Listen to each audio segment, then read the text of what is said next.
Alright, y'all, the reason why I'm making this video is because I've seen a lot on YouTube about the Dillon Super Swage 600 modification. You know, launching the cases into the bucket or automating this so it indexes with the handle. But there's really no video on how to set it up or any kind of tips or tricks. Unfortunately, my experience with it, specifically with 9mm, had a little bit of confusion to it, and I thought that it might help out. So when you get your Super Swage 600, it comes with a case locator rod installed, specifically the 223 version. Okay. And it also has the swedge rod installed for the small primer pocket. If you wanted to do 9mm, the directions, they state it, but they really don't go into the details. That if you're going to use 223, well, clearly you're going to have this remain in place. If you're going to go with 30 cal, you're going to use the 30 cal rod, this rod, case locator rod rather, for 30 cal, 9mm, 38, 40 cal as well. What it doesn't really point out though is that when you put your 9mm on here, there's going to be some play, okay? And I believe that, you know, conventional wisdom states that that's probably not a proper fit. Well, in this case it is.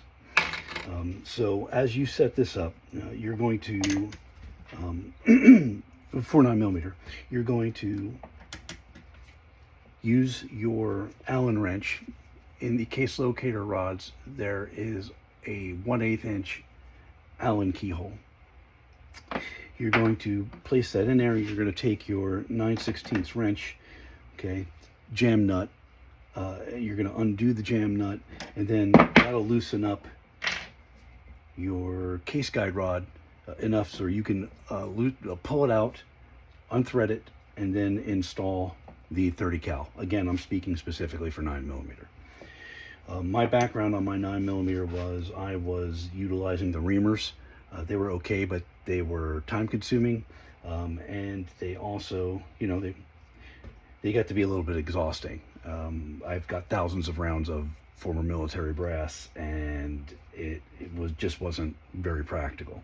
So I decided to get the Dillon. So with back to how to properly adjust it now for 9mm. So with the 30 cal case guide rod in, what you do is you take your crimped 9mm, place it on there, and then you manually index it down into position, go all the way down, come all the way up, and then you see the bevel that it puts on the primer pocket. So that one's properly swaged.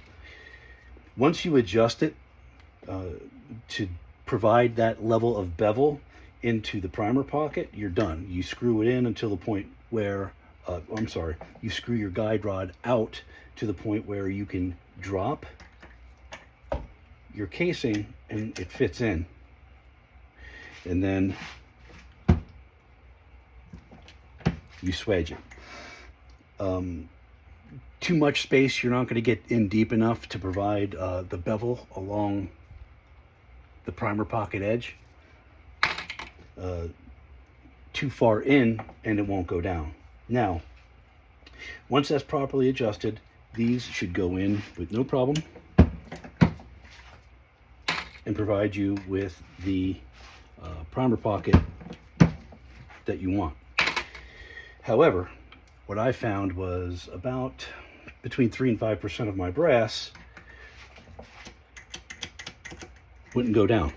Okay, now the reason for that is because inside that flash hole, you can see, the flash hole there is actually flashing, and that is preventing this from going down. This is actually more of an effect when you're utilizing one of the modifications using the springs and the rubber bands and the elastic as such, because you don't have the manual control, the dexterity that you would. So sometimes it'll kind of get stuck there. Okay. The flashing, the only way I found to, the best way I found to handle that rather, was to take these and then place them to the side, go back later, give them a tap with a punch on your automated ones, on your automated swagers, and then it should function properly. This one, another one, see, and it also has the flashing